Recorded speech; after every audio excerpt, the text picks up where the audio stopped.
Greetings from the right coast. This is Mad Shad coming to you unlive from an undisclosed location. So what are we going to talk about today? Well, you are all going to die. No, it's true, really. We're all going to die. And that's it. Death and taxes. The only thing true in this life, right? So, how dare you say? Yeah, it's true. Yeah, I mean, death and taxes, man. We are all going to die. That's what happens. That is the human condition. That is the sentient being condition. That nothing survives. You exit your meat suit. Now, in this day and age, we have figured out a way to prolong the inevitable, as opposed to 20 years, 30 years, 50 years, 100 years. For the longest time in antiquity history, the lifespan of human was 30 years. That's when you died, was 30 years old. Can you imagine, after 30 years old, you were thought of as old and wise. Now, mind you, life and sentient life is absolutely amazing. You know, we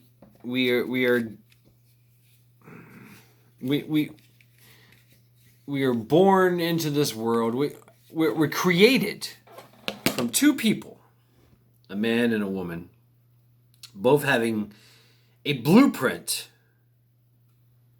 and obviously the man inserts his blueprint, and the woman takes that blueprint, and a life is grown inside a woman, which then in turn takes both blueprints and then exits the wound and becomes a growing sentient being using the blueprint that it was given. And changed and molded and shaped by the environment for that environment. Regardless of what is going on, we are products of our environment. We totally are. But so as a baby, as a fetus, we know that as a little bitty cell, we know that it begins to grow and to change and to get bigger. And it absorbs all the things around it, the raw materials, the resources required to grow into this sentient being. But there comes a point in time when that sentient being kind of starts running out of stuff. So, that's death. That's when you know you're going downhill from here. What was Pepper Tried say? It's all going downhill from here. Yeah, it is. It is. Case in point, gray beard. Gray beard signifies that you are out of copper. That's it. The gray beard means you're out of copper. And you don't have long to live. Kind of. I mean, we have perfected the point to that, 100, 200 years ago, life expectancy was around, 300 or 30, 40, 50. Yeah, sure, there was people that lived past 60 or whatever. But now our expected life expectancy is around, 70, 80 years? Wow. with a better standard of living. So, as sentient beings, and this is common to all sentient beings, is that from day one, from once the sperm is, that wasn't too bad. Once the sperm is injected and reaches the egg, you're already a winner. You are the winner. You are the fastest, strongest swimmer, because as soon as that sperm reaches that egg and gets in there, all the other sperms, all the other swimmers, they've either couldn't make it, they fall by the wayside, they died en route, they wasn't as strong, and as soon as that one guy, which is you, the strongest swimmer, the friend of mine, my friend the swimmer, athletic swimmer, he kind of threw this analogy at me. I was like, yeah, you're right. But he said, but it's true. As soon as that swimmer makes it into the egg goes, kills everything around it. Everything's dead. Taking no more applications. This is the strongest one. This is the one that made it. Boom. Now we begin the process of creating another life. What? Yes, that is correct. Creating another life. I'm going to try something. Yeah, I like that better. I like that a lot better. Mind if I smoke?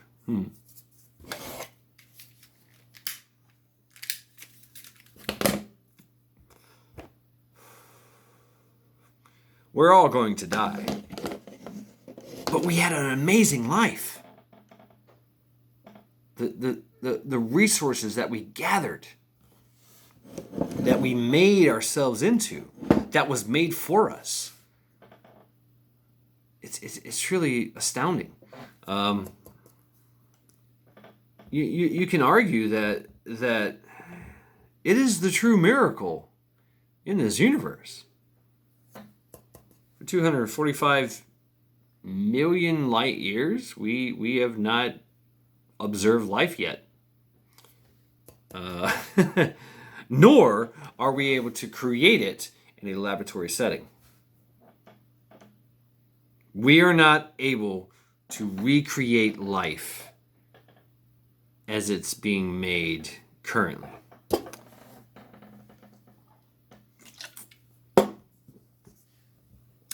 So, I'm getting off point here, getting off track. Yes, so life expectancy back in the day was roughly about 30 years. And that's quite telling. And we evolve to that point. We evolve past that point. We have to realize that we are products of an environment, yet we are willing to change. We change, we evolve, and we self-evolve. For the longest time, the rules, the law of nature was supreme. Only the strong survive. Only the strong and the clever survive. You can kind of argue that that's not the case anymore, is it? The weak and the stupid are allowed to survive, because we have evolved to the point where we're compassionate now. But Mother Nature has a way of reverting back to the law of the strong will survive. It always does. It always does. At one point in time, we've had five extinction levels in this 4.9 billion years that we've been a rock in the solar system. And at one point, there has been 7 to 10,000 humans alive on this planet. Now we have 9 billion. So what does that tell you? We will find a way. We always do. But if we fuck around and find out, we might go by the way of the dinosaurs. I kind of doubt that because we're very, very clever. Clever. So, but we like to indulge, if you will. We like to face death right in its face and give it a big F you, you know?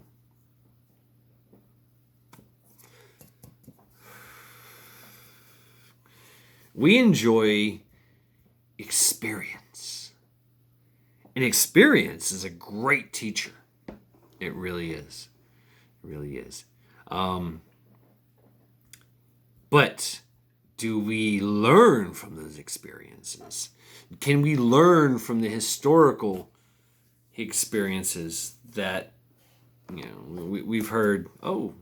We've heard, you know, those who have forgotten their history are doomed to repeat it, and that's very true. That's very, very true. And in this day and age, we are facing that as we speak.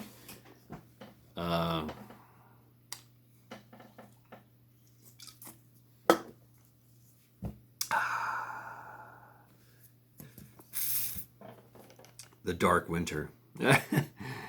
I laugh at all this. I really do. I like to laugh in the face of danger and death. I have many times in my life before. It's great. It's great. If you haven't faced death, you haven't lived life. That being said, I really enjoy meeting someone that has really never done that. That has really never just, you know, they've led a sheltered life. They've made all the great choices and they've carried on with their lives without ever getting a black eye. Funny thing about nicotine, we figured this out.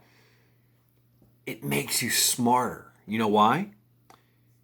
Because it deprives your brain of oxygen, which kicks in that whole, oh my God, I gotta think harder, think faster, and smarter to survive. So, a lot of accountants back in the day used to smoke, and it was seen as a way of kind of like a status symbol. You know, the Marlboro Man, and I'm good looking and I'm smart as well. We all know that this shit kills you. If you take one cigarette,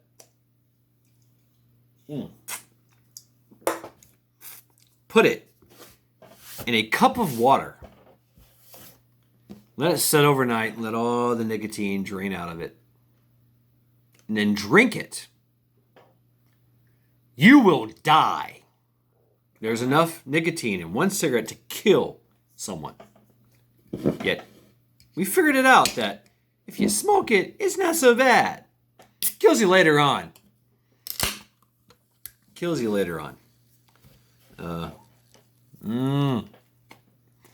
So good. Oh no, is YouTube, Uti, YT gonna ban this because I'm smoking, talking about death? Oh, check out my friends. Yeah. Well, these guys. So, object of the day.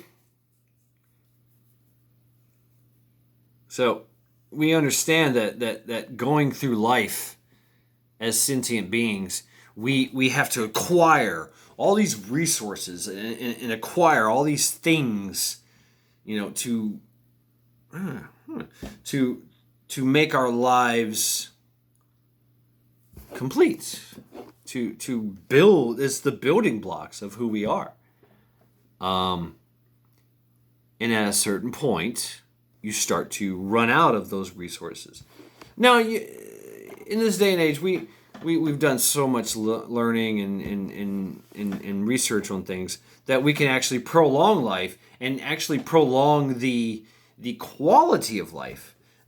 We know of the society in Japan where you know, oh, 6, where most of the people there are Centaurians. They look old as shit, but they have a great time. I don't know if they're doing jumping jacks and shit, but hey, whatever. But once you get to that point where you exit your meat suit and you become worm food, what does it matter?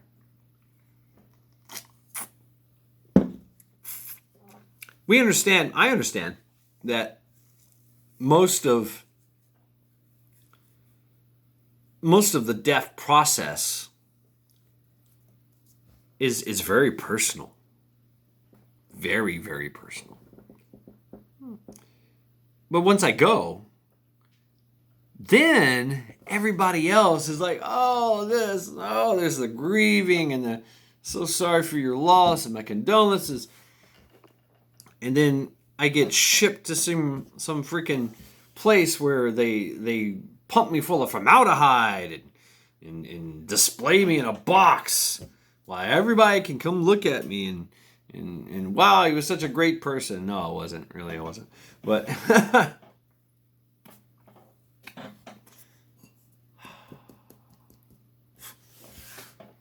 you know, 7.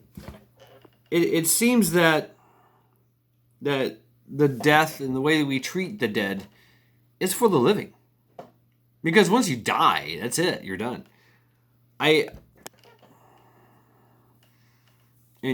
We've got that was almost an 8. When we die, it has to do a lot with religion and tradition and things of that nature, and also public health, because you can't just keep bodies on the side of the road, which I've seen, stacked up 9, stacked up like trash to be picked up on Tuesday, or like the Monty Python, bring out your dead. See you next Tuesday. All right. Yeah. But we treat the dead with reverence.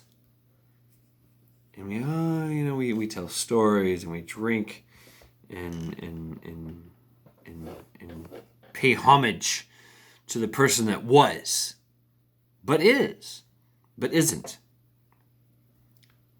No more. The metabolic processes are no more. Just a meat suit, soon to be worm food. I remember early on in my days, checking out religions and all that. There was the Tibetan monks, and their practice was when you died, they took you up to the roof, and they chopped you up like a butcher, and they fed you to the condors and vultures. I forget what movie it was. They actually showed it, where they literally had the body laid out, and this guy had a meat cleaver just... And I was like, oh my God, it's just... What the fuck? Are you serious? Yeah. But even in death, they were giving life. So, regardless of whether or not you did anything with your fucking life, and you were just a complete degenerate imbecile, did nothing, contributed nothing, in your death, you carried on with the cycle of life. You were food for the condors and the vultures, which eventually shat your ass out and fertilize some little part of the Tibetan Himalayan landscape. Grew some flowers or something. I don't know. But cheers. That natural lime is great. My claw. Anyway, yeah, we're gonna die. And you should prep for that as well. You can't take this stuff with you. Your 10,000 cans of food you can't take with you. Your 10,000 your 100 pounds of rice you can't take with you.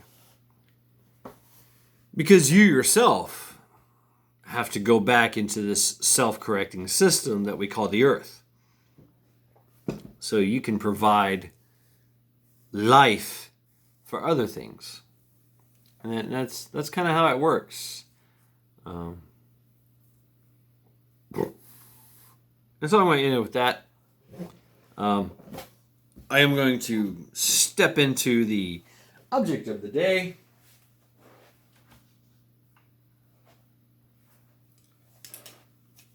Streamlight. I love this flashlight. I love this flashlight, and I like how they work too. I mean, their customer service is second to none. Made in the USA.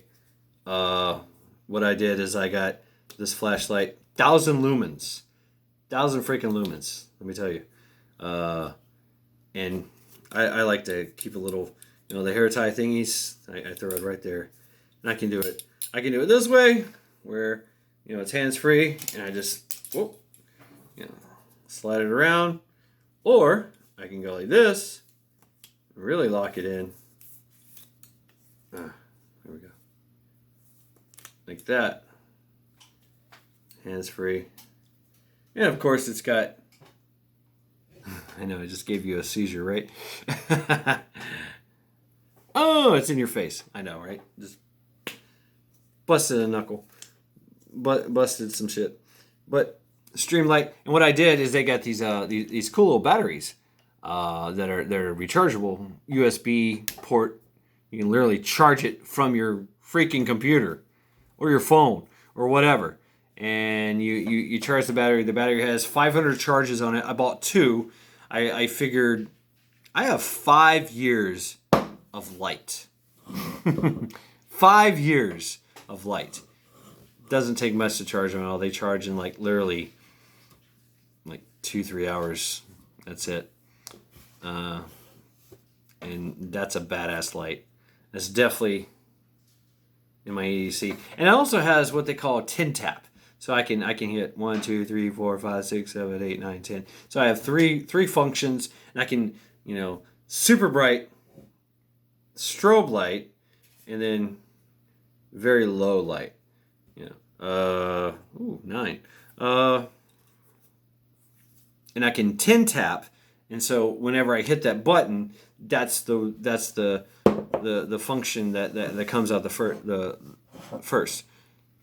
I like super bright because boom, I want quick target acquisition of whatever I'm looking at, and then if I have to, I just hit it again, and I'm stroking, I'm disorientating, and then from disorientating to boom,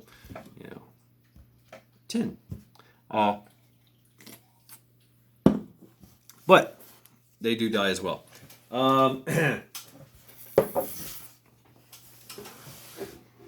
Death. They die as well. Batteries die. Cold kills batteries. It is we are a battery. We're a lot like that flashlight. We shine bright until we don't, until we run out of juice. And we have so many recharge points until we can't be charged anymore. And then it goes from there. Then we get recycled. I keep a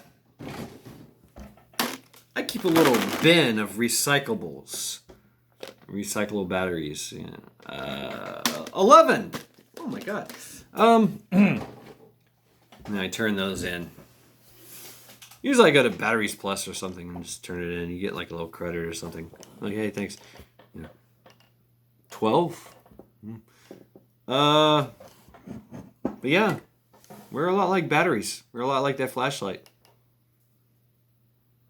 Destined to shine bright until we can't anymore. Then we move on. I truly believe that consciousness survives death in the meat suit. only because of experience. But that's neither here nor there. That's up to you. Whatever you prefer. But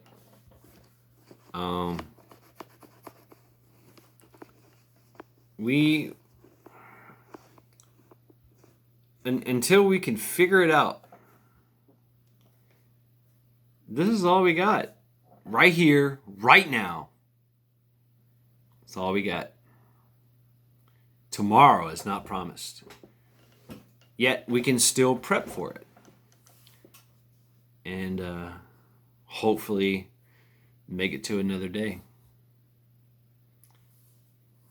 And prepping and training gives you that kind of longevity to keep going, to outlast, to be resilient enough to even cheat death. So I think that especially in this day and age, we get so caught up in what's going to happen, what will happen, what we think will happen, that we stop and realize what actually will happen is that we're not going to make it out alive. It's not going to happen. So that is actually going to happen. You are actually going to die. Everything you know, everything you love, everyone you know and love will die. Get your will in order. For me, $5 and a can of gas. Throw me in the ocean. I don't care. I've heard like, oh, we're gonna give you this military funeral. I don't want that crap. My mom obviously wants to put me in the family plot. I don't really care. I don't want to be stuck in my meat suit going, what the fuck? Come on, just get rid of me already. Feed me to the condors.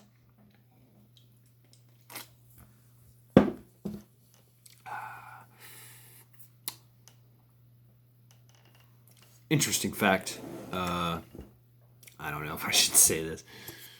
If you die in your house and you've got dogs and cats, your dog will literally wait for weeks until he starts eating you. Cats, one day. It's usually about the time that you don't feed. Like I feed my cats around here. Feeding time, morning time is big time. It's big time. I can't sleep past 7. They're walking on my heads. They're yelling, meow meow meow. Woo, woo, woo. Yeah, I have to wake up. So I've probably got about 24 hours until the cats eat me. Your dog, he'll sit there for weeks until he starts to starve, and then he'll reluctantly start eating you. I know. Fun fact, right? That's life. That's life, death. We have literally brought in known predators into our life and domesticated them for our enjoyment and benefit. What does that tell you about us? Aren't we like the apex predator? The apex predator. Used to be the tiger. You know how they used to kill tigers? They would surround a tiger with a 3 foot tall, 3 foot wide ribbon or band of fabric. Surround it and make a circle. And the tiger is trapped. Even though it can kill anybody it will. You know? 12. And it would feel trapped and get into distress. and then they would close in and deliver the coup d'état. Where somebody would shoot it, they would shoot it with bows and arrows, whatever. Of course, that would heighten it. Somebody might die, sure, somebody might die, but that tiger would eventually get trapped by that circle of cloth and people, and it felt like it had no out. So, one of my pet peeves is that saying, "It is what it is." Well, nothing is what it seems. And that is the truth. Especially in life and in death. So, I'm going to leave it at that. I've ranted and raved a little bit too long, I think, maybe. This is Mad Shad, signing off.